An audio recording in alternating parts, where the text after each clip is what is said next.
Hello from London. I hope you and your loved ones are keeping well. As 2020 draws to a close, I wanted to thank you and recognise your generous contributions to LSE and by extension to the global societies that we serve. It's my pleasure to share with you some uplifting story from our scholarship recipients and engaging updates from our outstanding faculty on the vital research and collaboration they are undertaking to confront huge global challenges. What excites me most about my LSE education is the diversity that I've received. Diversity in terms of the countries, diversity in terms of the levels of experience, diversity in terms of the different ways of looking at a particular subject. To be part of LSE's community means to me that I'm part of a bigger family that crosses nations and all sorts of different identities. And now I'm part of this group that strives for diversity and inclusion and also the pursuit of education and making the world a better place. So what excites me most about my LSE education is the internationalism of the LSE. It's such a cosmopolitan and vibrant place where people from all around the world come to study for their chosen subjects. And I think that's such a great way to study the social sciences. There are so many things that I've encountered throughout my studies here that have completely changed my thinking, my outlook on what I'd like to do in the future. Because of the diversity within LSE itself, the tools used here are going to shape a better future.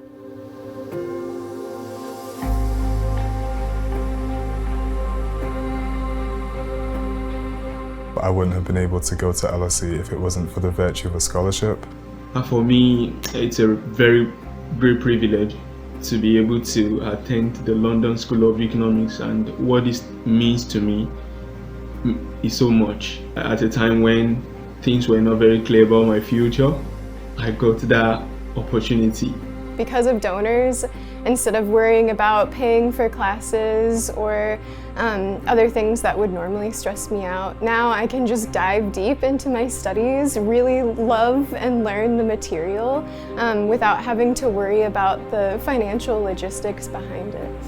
As someone who has greatly benefited from this amazing program, whether that's in my academics, whether that's financially, whether that's emotionally, I know that having this in my corner at the start of LSE and throughout LSE is probably one of the biggest factors into a successful career, a successful life moving forward.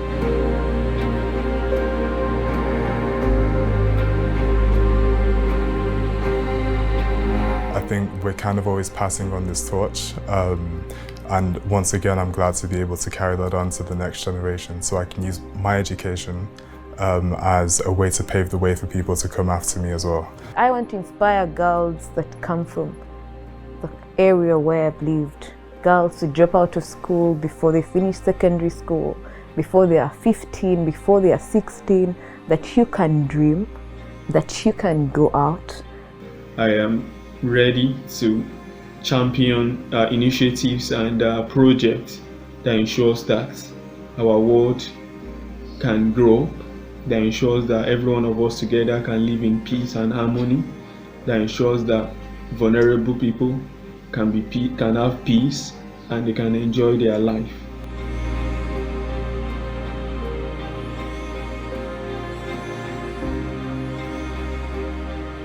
I just want to say a big thank you to the donors and the alumni who make scholarships like these possible. To donors, I would like to say thank you so much. Thank you for supporting us and for giving us this opportunity. I'd like to say thank you to the donors for their scholarships. I thank you, and from the bottom of my heart, I really thank you. I don't know how I would have done this without you.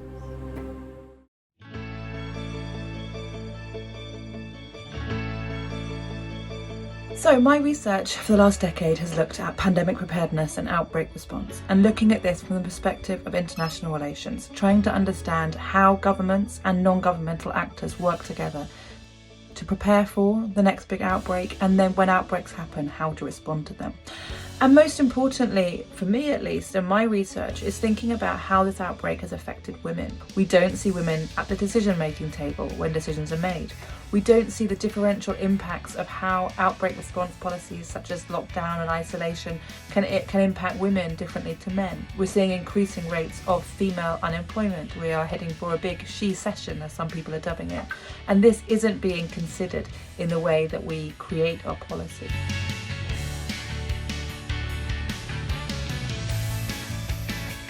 One of the great things that we did, we got one of the schools awards for a coronavirus study, looking at how the community response to coronavirus had encouraged mutual aid and people working for the good of their community. What we're hoping for in 2021 is that we'll get additional funding so that we can take that research much, much further at both the negative impact of lockdowns, which is that a lot more people become isolated and a lot more people become lonely and cut off, but that at least some of those people get help through the mutual aid initiatives that are absolutely proliferating.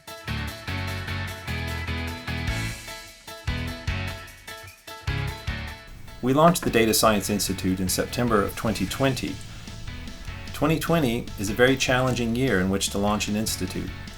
But data science remains as important as ever. Our research and teaching in this area builds data science knowledge in combination with our expertise in the study of human affairs. Data science is more than ever a key to solving pressing world problems such as how do we manage a pandemic? How do we address the challenges of urbanization? How do we address environmental crises? Data science is a critical tool for building the economy of the 21st century, and we want to play an active role in shaping this future.